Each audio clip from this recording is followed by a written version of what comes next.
Hey guys, Todd Anderson here, along with Brian Brown What's up? doing another deck tech on some new standard decks for Battle for Zendikar Standard. Now, many of you have already played some standard featuring this format. We personally, by this point, have also played a bunch of standard, but as Yep. of filming this, we haven't played too much. We have just some brief glimpses at what the format could hold. We're vigilantly testing for, I guess I'm testing for states. Brian, where are you going this weekend? The professional tour. Cool. Yeah. All right, well, since we're just doing the deck tech before we get into the video, let's go and take a look at the deck I'll be playing, which is 5-color Bring to Light. All right, so taking a look at this deck, the first thing you'll notice is that, oh, hey, it's 5 colors. That's weird. It's not that weird. I guess by now many of you know that playing 5 colors is pretty easy in this format. If any of you have played Standard since Laurelwind Block, where we had the Vivid lands, you could basically just play 4 and 5 colors at will, though most of your lands came into play tapped. We have a similar problem in that the battle lands also come into play tapped for the most part, unless you play a ton of basics. So in order to get around that, we're playing 4 copies of Evolving Wilds, 12 fetch lands. We're only playing 6 basics, but we're going to start off usually by fetching a couple of those first. Yep. And then for the rest of the game, we're just going to fetch out the battle lands to fix our mana, to make sure we can cast all of our stuff. But the upside here is that, if you randomly have trouble casting your spell on turn 2 by fetching basic, you can always just fetch a tapped dual land on turn 1, followed up with, basic land on 2 and a 2-drop. And then on turn 3, you just fetch out your third basic your second basic to go along with your dual land and your first basic that allow you to cast most of your spells.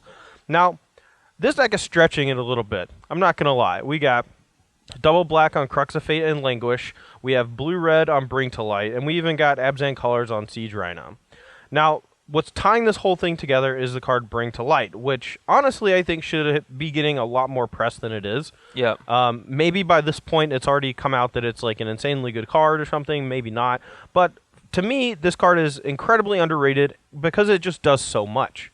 It requires you to build your mana base in a way that is a little strenuous, but the fact that your 5-mana spell can be a Wrath, an Ojutai, a Siege Rhino, a spell removal spell like an Utter End that can kill anything, a Brutal Expulsion which can bounce a creature and kill a creature. You can just do so much stuff with Bring to Light that it just feels like it's just this toolbox card just by itself. It feels like it's basically just like look through your deck and put a card into play. Yeah. And that's what it is. Yeah, I mean, it can get Planeswalkers, which I think is like the only true downside of it.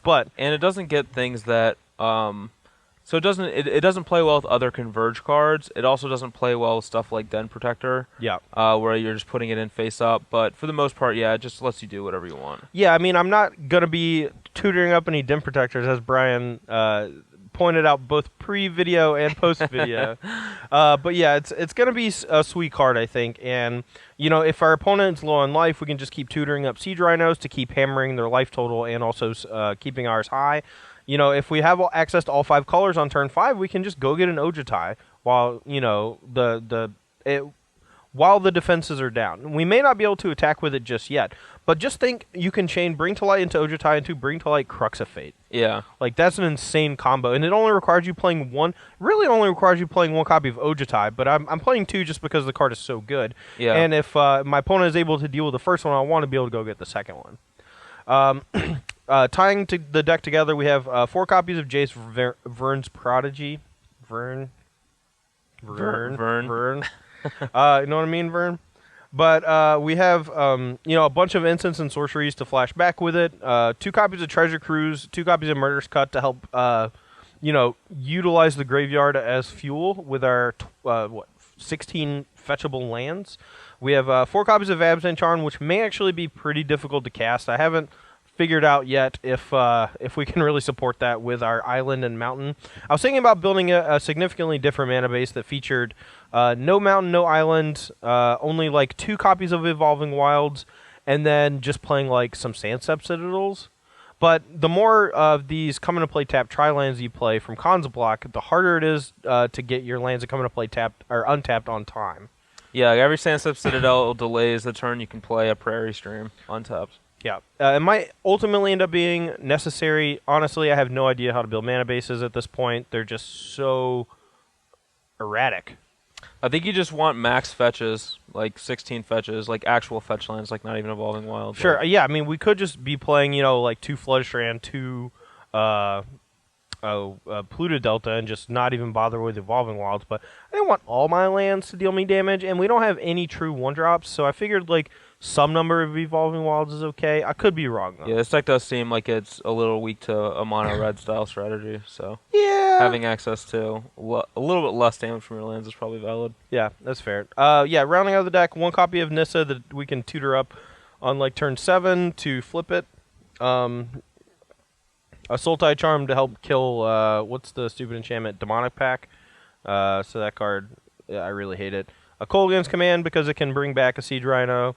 Yeah, this deck's all about just max Siege Rhinos. We got Dim Protector, get back Siege Rhino, Bring to Life for Siege Rhino, Kolaghan's Command for Siege Rhino. Siege Rhino for itself. Bounce so Siege Rhino. Is this, wait, can you bounce your own stuff? You sure can. Holy moly. Alright, and then, yeah, the 2 Treasure Cruises to help out with card advantage. Yeah.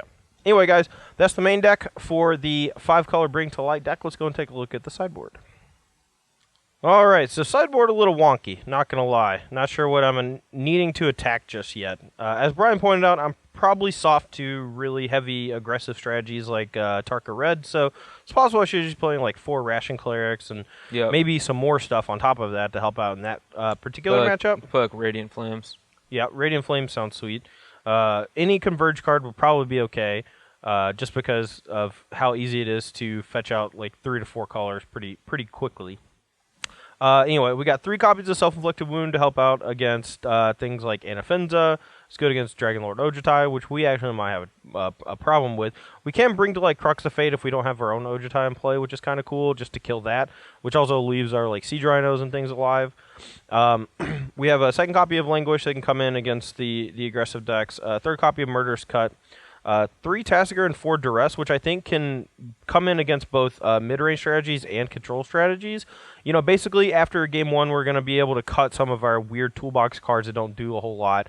We're just going to have these 7 cards to bring in as like the good stuff cards. And then 2 Stratus Dancer to help out against control decks, and then a Sorin because why not?